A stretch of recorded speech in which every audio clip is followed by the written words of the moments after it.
let's answer another question. Let's get straight into it.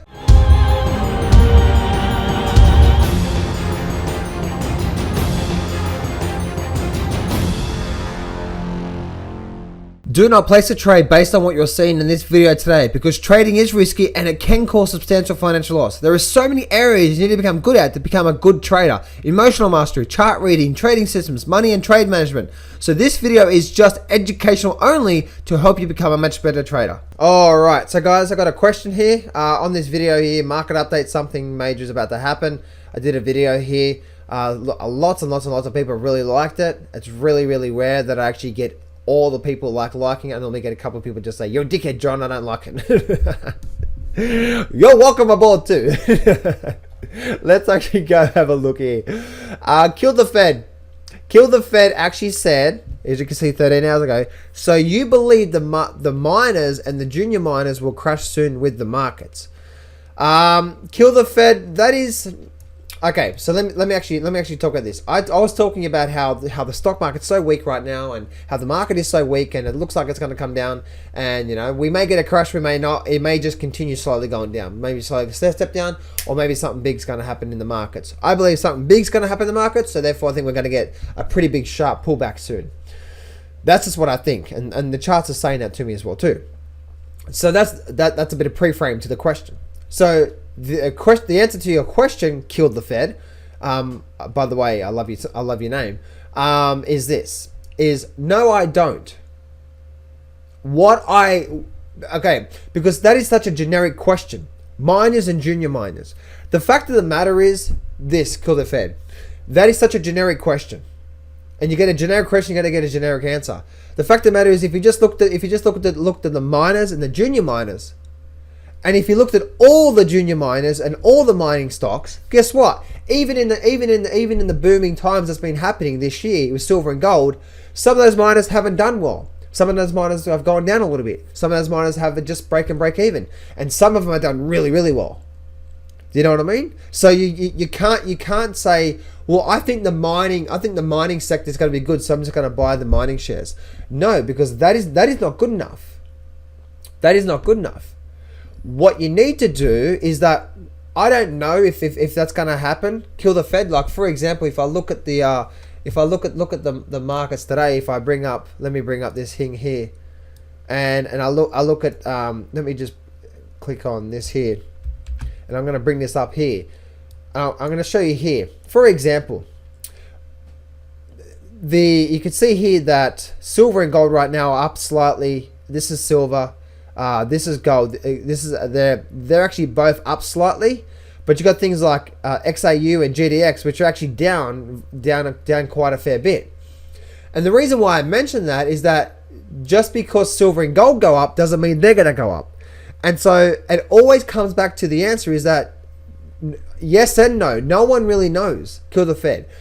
There is going to be, if silver and gold go up, there is going to be a lot of potential for those mining stocks to get into, yes. But what's more important, kill the Fed, is this, is that I'm not going to say yes or no either way. What I'm going to say is that you do your research and you find the best charting setup out there, and you trade that with a good small stop with a big profit target. And knowing that that trade you take may be a losing trade, and that's the reason why you have a small stop, big profit target, and you just keep taking those trades. But you wait for the chart to tell you to get in. You wait for the chart to say this is bullish. Okay, and that's when you start trading the markets, because you don't just say, oh, well, silver and gold is going to go up, so I think all the money is going to go up, because you see what happened just recently, right? With today, as I said before, silver and gold are up slightly, but the actual seems like a lot of the miners are pulling back today, a couple of percent. So I hope that really helps you out. The whole point of this saying is that don't ever look at any stock or any company or any index as such as one view, because I think having that one view, it's like, oh well, all of these, right? All the mining shares are good and stuff like that. Because I guarantee you right now. You know what? Let me actually just do this here. So I guarantee you right now, let me actually bring up my charting service here. And, I'm going to make my point clear in this. I'm going to make my point clear in this. So, I heard that really, really, really helps you out. The whole point of this saying is that don't ever look at any stock or any company or any index as such as one view, because I think having that one view, it's like, oh well, all of these, right? All the mining shares are good and stuff like that. Because I guarantee you right now, if I look at this here, right, we've got basically this list right here that I've got right now. You can see that this list here is a list of all the different say this is the gold industry, right? And you can see what I'm trying to say here. Not even if silver and gold just take off or GDX takes off, doesn't mean anything, right? Because you can see here that there's actually been probably, what's that? That's about 7 out of 41 have actually had a really good up move today.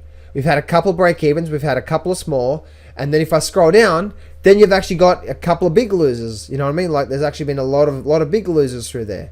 I guarantee if I went back and actually did the same thing for the silver market as well too, if I go to silver, right, you'll be able to see silver, same thing, right? You've had a couple of stocks that have been really bullish and you've had stocks that have been really bearish. So don't ever put a generic term like, oh, I think the mining sector is going to be bullish today, because that is not the case. That is not true, right? What you want to do is you want to be only trading company, or only trading the ones that have a really good setup. If you're trading or even investing, I think it's important to have a good charting setup to keep you accountable, but then also having a small stop and big profit target, because the fact of the matter is even if you have a perfect chart setup or perfect trade, that could be a losing trade. You've got to accept that upfront day one. So, okay, you know what, I'm getting this in here and this is my risk.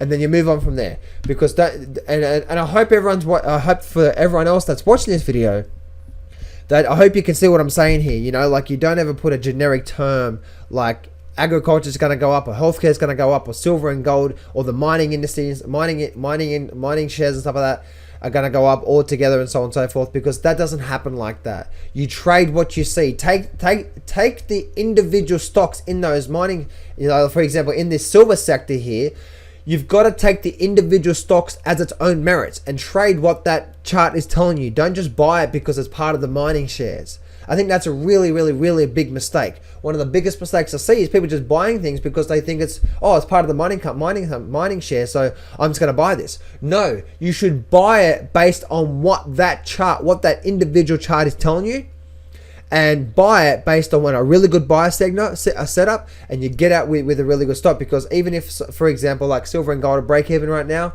you got some stocks like this one here down 3%, and you've got AG which is up over 1% today.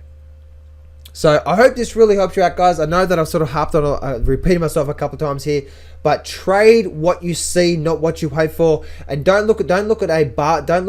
say mining shares or agriculture or something like that, as in like all this is going to go up. You want to go through, if you really like the mining shares, then guess what? Go through the mining shares, and you only trade when you have a really good chart set up. And you have an area where you say, I'm going to get out for a small loss if I'm wrong, and I'm going to get out for a nice big profit if I'm right. And this is where I'm going to get out. And have that up front day one. And the biggest thing I must say is that you must accept the fact that that trade you're putting on right now could be a losing trade. So if it is wrong, what sort of risk do you actually have to your account? Because that's the thing that I've noticed from all investors, is that they'll put a trade on, and they know that if they get a stop out, their account might be down 0.5% or 1%. You know what I mean? Not like 10 or 20%. And that's how I trade myself as well too. When I'm trading the markets, apart from a few trades that I have on, but when I'm trading the markets, if I have a losing trade, I'm only down 0.5%, 1%, maybe a little over 1% of my account. You know what I mean? No big deal. I'm okay. I'm going to be okay with that. So I hope you can see, but if I'm right, then my account's up 3, 4, sometimes 5% just from that one trade. So I hope you can see what I'm saying there. Anyway, guys, hope this helped you out. Remember, success can be yours if you go claim it. So step up, take massive action, and face your fears today. I'm not going to BS you here. Trading is hard. Over my 10 years of trading, I've learned some amazing systems and strategies, and I've put it all in my brand new Grab the Markets by the Balls course. And I'm giving you 100% free access. This whole course is 12 videos long and almost 10 hours of the best systems and strategies that I know. Click on the image below now to get 100% free access right now.